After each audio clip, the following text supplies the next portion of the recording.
ఆంధ్రప్రదేశ్ ఎన్నికల్లో ఈసారి గెలిచి రెండోసారి సీఎం పీటపై కూర్చోవలసిందేనని వైసీపీ అధినేత వైఎస్ జగన్మోహన్ రెడ్డి ఊహకందని వ్యూహాలు రచిస్తున్నారు. టీడీపీ, జనసేన, బీజేపీ కూటమి కట్టగా వైసీపీ మాత్రం ఒంటరి పోరు చేస్తుంది. ఇప్పటి వరకు విమర్శలు, ప్రతి విమర్శలు, బస్సు యాత్రలు, బహిరంగ సభలు అన్నీ ఓకే, కానీ గెలుపోటములను నిర్ణయించేది మిగిలింది వన్ అండ్ ఓన్లీ మేనిఫెస్టో మాత్రమే. ఇంతవరకు చిన్నగా లీకులు ఇస్తున్నాయే తప్ప ఏ పార్టీ పూర్తిగా మేనిఫెస్టోను ప్రకటించలేదు. వైసీపీ ప్రకటించగా రిలీజ్ చేద్దామని కూటమి కథేంటో తెలిసాక రిలీజ్ చేద్దామని వైఎస్ జగన్ లెక్కలేసుకుంటున్నారు. 2019 ఎన్నికల్లో చెప్పని హామీలను సైతం నెరవేర్చిన ఘనత వైఎస్ జగన్ రెడ్డిది.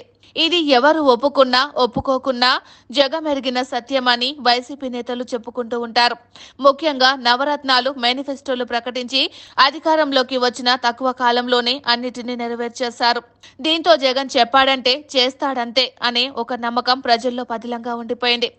గతం సరే, ఈసారి జగన్ ఏం ప్రకటించబోతున్నారు, ఏమేం ఉంటాయనేది కాస్త కూడా లీకులు ఇవ్వట్లేదు. కానీ వైసీపీకి వైఎస్ జగన్ కు అత్యంత సన్నిహితుల నుంచి వస్తున్న సమాచారం మేరకు ఈసారి జగన్ కీలక హామీలనే ఇవ్వబోతున్నారని తెలిసింది.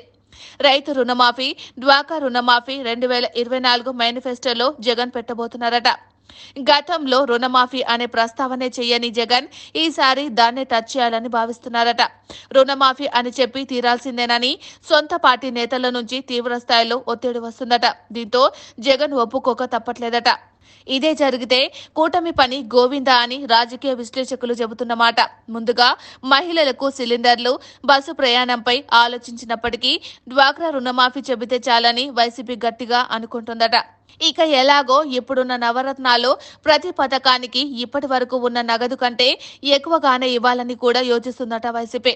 అయితే వైసీపీ మేనిఫెస్టో ప్రకటన తర్వాతే కూటమి రిలీజ్ చేయాలని, జగన్ ఏమేం చెబుతారో చూసి ఇక హామీలు ఇవ్వాలని టీడీపీ, జనసేన, బీజేపీలు భావిస్తున్నాయట.